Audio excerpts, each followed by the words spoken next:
এরপরে কি চরকাণ্ডটা ঘটেছে? তখন উত্তেজিত ছিল সবাই, তখন কিছু একটা হয়েছে ওরকম খুব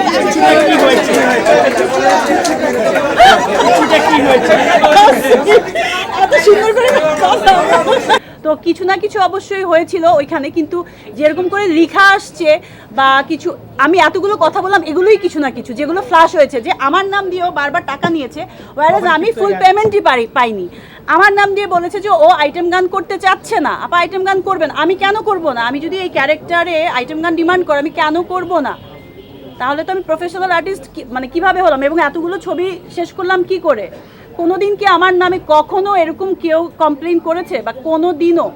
তো ওর কমপ্লেনটা কেন মানে এখন ভ্যালিড হবে বা এটা প্রমাণের পরও, এত কিছু জানার পরেও আসলে ওর যে সেকেন্ড ছবি, এটা ফার্স্ট ছবিতে কি হয়েছিল সেটাও তো অনেকে অনেকভাবেই জানে আসলে। আপা ব্যাপারটা কি শুধু চরকাণ্ডের উপরে ছিল নাকি চরকাণ্ডের বাইরেও, মানে ব্যাপারটা কেমন ছিল? চরকাণ্ডের বাইরে কিছু হওয়ার তো কথাই না। আমি এতটা নিচে তো নামতে পারবো না এবং এতটা মানে নোংরা, এত চিপনেসের মধ্যে আমি আসলে যেতে চাই না। আমার যতটুকু বলার আমি সব কিছুই বলেছি আমার মনে হয়, এবং ওনারা চলে আসছেন, ওনারা এসে বাকিটা বলছেন। 1 মিনিট লাগবে, উঠছে। হ্যাঁ কি আচ্ছা, ও কি বলছিল ওইখান থেকে, কি যেন জায়গার কথা কে বলছিল? হ্যাঁ ও আচ্ছা, আমাকে প্রডিউসার থেকে বলছেন, প্রডিউসার লেভেল থেকে, এবং কেউ কেউ বলছেন যে এটা টাকাটা ইয়ে করে ওইখান থেকে। এটাও কি, এগুলোও কিন্তু আমি এই কিছু সময় আগেই জানা, আসলে আমি এত কিছু জানিই না।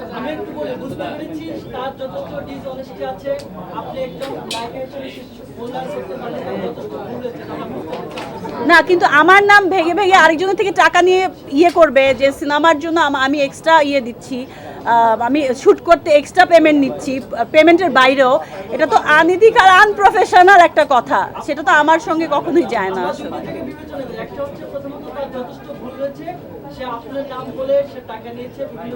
এবং এখনো সে ভুলভাল কথা চলছে। একটা কথা, উনি শাক দিয়ে না মাছ ঢাকা যায় না। উনি এত বড় একটা প্রবলেম ক্রিয়েট করেছে এবং এত বড় ডিসঅনেস্টি দেখিয়েছে, তার মধ্যে উনি তো এটা ঢাকতে পারবেন না। শুধু ববির নাম বলে বলে ববিকে এখানে ইয়ে করে, নতুন প্রোডাকশন দেখে ববিকে ইউজ করে, ববি এটা করেছে, ববি এটা করেছে, এটা করেছে, এটা দিয়ে উনি ঢাকতে পারবেন না। উনি ঢাকতে পারতেন, আমার মানে আমাকে এখানে মিস ইউজ করে আমার নামে বদনাম করেও ঢাকতে পারতেন যদি সিনেমাটা প্রপারলি বানাতেন।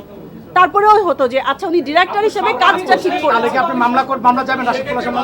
না না, আমি যাব না, বাট প্রোডাকশন মানে প্রোডিউসার যাবেন, আমি যতদূর শুনেছি। এরপরে কি চরকাণ্ডটা ঘটেছে? তখন উত্তেজিত ছিল সবাই, তখন কিছু একটা হয়েছে ওরকম খুব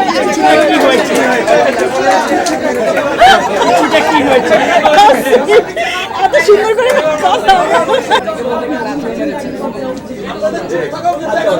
আচ্ছা, একটা মানুষ যখন অনেক উত্তেজিত থাকে, রাগের সময় অনেক সময় মানুষের একটু হয়ে যায়, হাত উঠে যায়।